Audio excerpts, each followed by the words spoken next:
반갑습니다. 토론 두 번째 시간입니다. 토론 첫 번째 시간에는 토론과 논증, 그리고 논리적 오류, 논제에 대해서 살펴보았습니다. 토론 두 번째 시간에는 토론의 유형, 반대 신문식 토론의 절차, 쟁점, 토론 참여자의 역할, 이렇게 네 가지에 대해서 살펴보겠습니다. 먼저 토론의 유형입니다. 토론의 유형은 토론 참여자나 토론의 진행 방식에 따라 나눕니다. 먼저 고전식 토론입니다. 고전식 토론 같은 경우에는 주로 찬성과 반대 양측이 각각 2명으로 구성되어 이루어지는데 입론, 반론, 반박, 최종 변론이 찬성과 반대에게 각각 한 번씩 기회가 주어지는 토론입니다. 가장 기본적인 토론의 형태라고 할 수 있습니다. 다음으로 직파식 토론은 찬성과 반대가 각각 2명으로 구성되는 건 고전식 토론과 똑같은데 다른 점은 고전식 토론 같은 경우에는 입론, 반론, 반박, 최종 변론의 단계가 있었다면 직파식 토론 같은 경우에는 입론만 있고 입론에서 나왔던 하위 쟁점들을 가지고 찬성과 반대가 서로 번갈아 가면서 자신의 주장을 내세우거나 혹은 상대의 주장에 대해서 반박을 하는 그런 토론입니다. 직파식 토론 같은 경우에는 정말 치열하게 양측이 서로가 맞다고 혹은 서로가 틀렸다고 주장을 하면서 토론이 진행되고 그렇기 때문에 한두 가지의 하위 쟁점에서 승패가 갈릴 경우 토론이 종료되어 버리는 아주 치열한 방식의 토론입니다. 다음으로 반대 신문식 토론을 보겠습니다. 반대 신문식 토론은 입론과 반론이 이루어지는 것은 고전식 토론과 동일합니다. 하지만 반대 신문식 같은 경우에는 입론을 하고 나서 상대 측이 입론을 한 사람들에게 교차 조사라는 걸 합니다. 상대방의 입론에 대해서 논리적 오류가 있거나 맹점이 있을 때 그 부분을 지적하고 질의하는 시간을 가지는 것입니다. 네 번째로 칼포퍼식 토론입니다. 칼포퍼는 사람 이름인데요. 칼포퍼라는 사람이 어릴 때부터 아버지랑 되게 토론을 많이 했대요. 그러다 보니까 토론이라는 말하기 과정이 상대를 비판하기도 하고 비판받기도 하면서 자신의 사고의 폭을 넓혀갈 수 있는 좋은 의사소통 방식이라는 걸 알고 이 비판이라는 과정에 대해서 그 중요성을 상당히 부각한 그런 토론의 방식이라고 할 수 있습니다. 칼포퍼식 토론은 입론과 반론이 이루어지는 건 똑같습니다. 그리고 교차조사가 이루어지는 건 똑같은데 반대 신문식 같은 경우에는 교차조사가 입론에서만 이루어집니다. 하지만 칼포퍼식 토론 같은 경우에는 교차조사가 반론에서도 이루어진다는 것이 차이가 있습니다. 다음으로 링컨 더글라스식 토론입니다.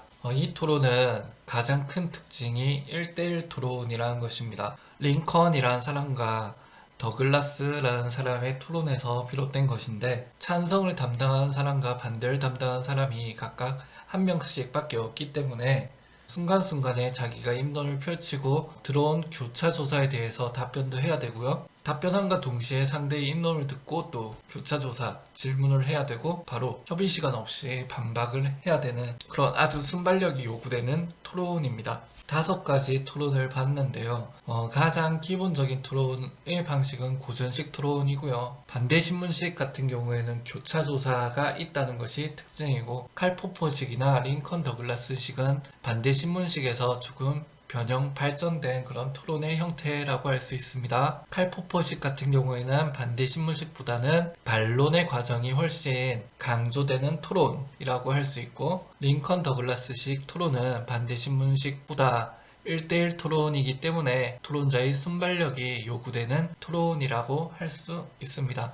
직파식 토론은 선생님이 그 동영상을 하나 올려놨어요. 이 동영상을 보면 입론이 이루어지고 그 입론의 하위 쟁점들에 대해서 서로가 주장을 하거나 반박을 하면서 이루어지는 토론 방식을 보여주고 있는데요. 이 동영상에서 보여지는 토론 방법이 바로 직파식 토론 방식입니다. 순간순간 서로의 말을 듣고 주장하고 반박을 해야 되기 때문에 매우 순발력이 요구되고요. 그 자리에서 바로바로 이렇게 승패가 결정되기 때문에 아주 치열하고 어떻게 보면 무서운 토론의 방식이라고 할 수 있습니다. 그 가운데 학교 현장에서 가장 많이 쓰는 토론은 반대 신문식 토론입니다. 특히나 반대 신문식 토론 같은 경우에는 수능 지문으로도 자주 출제가 되었습니다.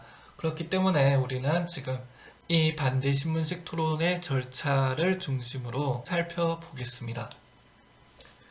반대 신문식 토론의 절차입니다. 반대 신문식 토론을 CEDA, 세다 토론이라고도 하는데요. 영어 읽어보면 알겠죠? 크로스 이그제미네이션, 디베이트, 어소시에이션. 이 크로스 이그제미네이션이란 게 바로 교차 조사입니다. 교차 조사. 이 입론이 끝나고 상대 입론자에게 반대측이 질의하는 시간을 갖는다 해서 크로스 이그제미네이션, 반대 신문이라고 이름이 지어진 것입니다. 이 절차를 먼저 보기 전에 우리 입론이 뭔지, 교차 조사가 뭔지, 반론이 뭔지부터 살펴보고 절차를 보도록 하겠습니다. 입론은 각 토론자들이 자신의 입장에 관하여 근거를 들어 주장을 펼치는 과정이라고 합니다. 입론 단계에서 꼭 다뤄야 하는 필수 쟁점이 있습니다. 이거는 그 반대신문식 토론의 절차 다 보고 나서 필수 쟁점 따로 보겠습니다.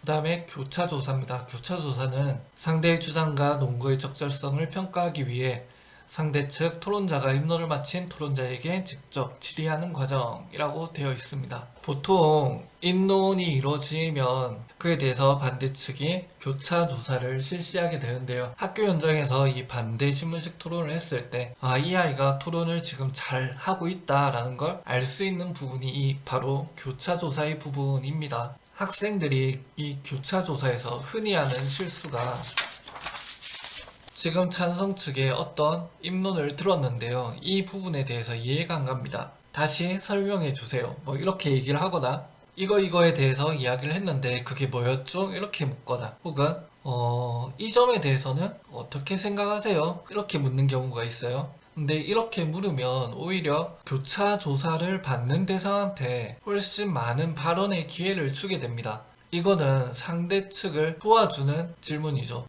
교차 조사 같은 경우에는 상대 측의 논리적 오류를 지적하거나 혹은 상대 측의 논점이 맞지 않다라고 보여줘야 되는 그런 과정입니다. 그렇기 때문에 질문을 아주 잘 선택을 해야 됩니다. 마지막으로 반론입니다. 반론은 상대 측의 입론에 대한 반대의 입장을 분명히 나타내며 이에 대한 반박 논증을 구성하여 자신의 논증을 공고히 하는 과정입니다. 반론 같은 경우에는 특히나 조심해야 되는 것이 반론은 입론과 교차조사 뒤에 이루어집니다. 그런데 이 반론에서 앞에서 이야기했던 입론의 내용이나 교차조사의 내용과는 벗어난 새로운 주장을 한다거나 하면 안 됩니다. 반론에서는 앞에서 주장한 내용에 대해서만 이야기할 수 있습니다. 그런 유의점이 있고요. 다시 반대신문식 토론의 절차로 돌아오겠습니다. 저번 시간에 입증의 부담이란 거에 대해서 얘기를 했어요. 그렇기 때문에 항상 입론은 찬성이 먼저 하게 됩니다. 찬성이 먼저 입론을 하고 반대 측에서 교차 조사를 하죠. 그 다음에 반대 1위 입론을 합니다. 그러니까 찬성 1위 입론을 하고 그 다음에 반대 1위 입론을 해야 되니까 반대 2가 교차 조사를 하고 있겠죠. 쉬고 있으니까. 그 다음에 찬성 2가 입론을 해야 되니까 반대 1의 입론에 대해서는 찬성 1이 교차 조사를 하는 것입니다. 그 다음에